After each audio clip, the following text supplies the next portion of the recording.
Hey everybody, it's Sean and I'm back with another animal facts video. Ever red-eared slider.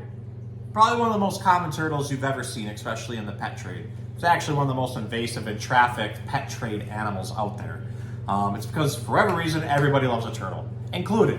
I love turtles. I actually really love Ninja Turtles, if you've ever seen my tattoos. That's what really got me into turtles when I was little. And then working in a pet store, I got to get even closer with them. Turtles are amazing animals. They're absolutely awesome, but they require a lot of care. Turtles require a lot of space, a lot of enrichment, a very variety in their diet, because they're omnivores. They're going to need some aquatic plant like duckweed, water lettuce, even some aquatic stuff that's growing on the bottom. They eat insects, they eat earthworms. They'll even sometimes go after baby birds or rodents, although we don't want to put too much of that in their diet because it can be too fatty. But they really do eat a lot of stuff. One of the ways they like to eat things is by shredding them up with their nails or chewing them up with their beak. So that degrades the water quality they're in. So typically you have to have a very strong filter to put them in. If I have a turtle in, say, like a 90-gallon tank, I'm going to want something that's pushing 2 to 3 times as much water or more. If I have multiple turtles, I'm going to go 3, 4, or 5 times the amount that the tank size is of pushing water through it, because of how dirty they are and the amount of waste that they push through. Now, turtles are very interesting creatures. We always wonder what happens to them in the winter, because right now we're seeing babies pop up all over and crossing roads, but what happened in the winter? Well, they can brumate. That means that they can burrow themselves down into mud and essentially half sleep, half awake without actually having to expend any energy. Now, basically they shut down their metabolism and they can shut down their digestive tract. Now, in most animals, this would cause an acidification of the blood, but the minerals in their shells actually help neutralize all that acid, so they don't ever really have to worry about that happening. Now, when springtime hits and the water's warming back up, we'll see these guys pop back up out of the mud and immediately start looking for sunshine, try to warm themselves up, and also look for food. Here in Michigan, it's not uncommon to see painted turtles even out on ice and snowbanks. So they have a certain amount of tolerance depending on the species.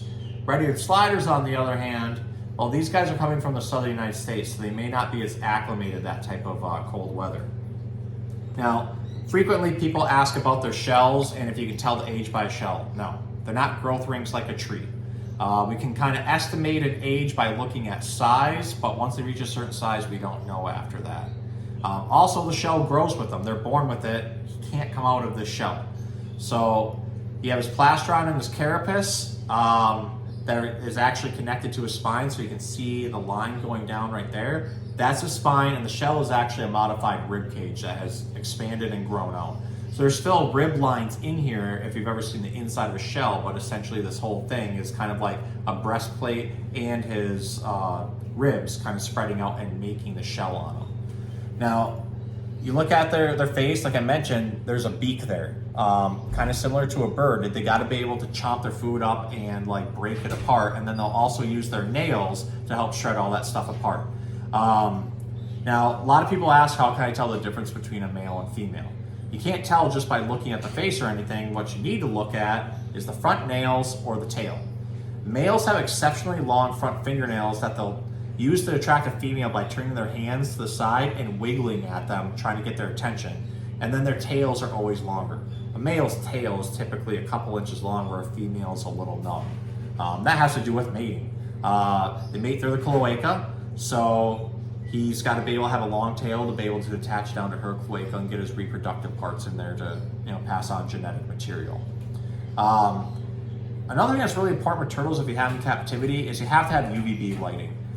Turtles can get what's called metabolic bone disease. In fact, most reptiles can get this, and it comes from a lack of calcium in the diet. Now, reptiles process calcium through absorption of UVB radiation from natural sunlight. We have to replicate this with special types of bulbs in captivity. So without regularly replacing those bulbs, that metabolic bone disease causes the bloodstream to search for calcium by pulling it from the bones. That's when you start to see pinholes throughout the shell, and then it starts to get soft to the touch. And eventually, the rest of the bones start to get brittle and break apart, and then unfortunately the animal passes away. So turtles are a very interesting creature. I absolutely love these guys. I think they're amazing, but they do require a lot of care. Now, across the United States right now, A lot of people are finding baby turtles. The best thing you can do with any turtle, whether it's a baby or an adult, is if you find it on the road, move it to the other side of the road. Don't bring in captivity. There's no reason to bring a wild animal in captivity unless it cannot be re-released out into the wild due to some type of injury or something. So people ask me pretty often, how do I handle turtles? So if this guy's crossing the road, what I typically do is I call it the hamburger hold, and I just go under and I grab them, and I try to leave some space. That way their arms and nails hopefully don't catch me. And I just literally move them across and then drop them down on the ground. Well, not drop them, set them down on the ground. I'm not gonna go throwing the turtle. It's different when you get snapping turtles though, because snapping turtles can move their neck and their head almost to their rear leg.